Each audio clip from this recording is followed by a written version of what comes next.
Эхо Москвы в Уфе и общественная организация Берзямлек представляют рубрику «Говорим по-башкирски». Бивни. Хукка тиштер.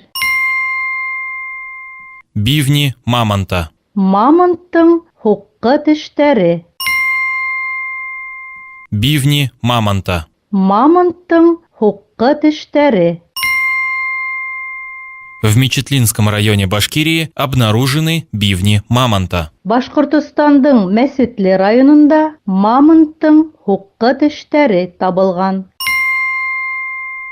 В Мечетлинском районе Башкирии обнаружены бивни мамонта. Башкортостандың Мәсетле районында мамонттың хукка тиштери табылган. Эхо Москвы в Уфе и общественная организация Берзямлек представляют рубрику «Говорим по-башкирски».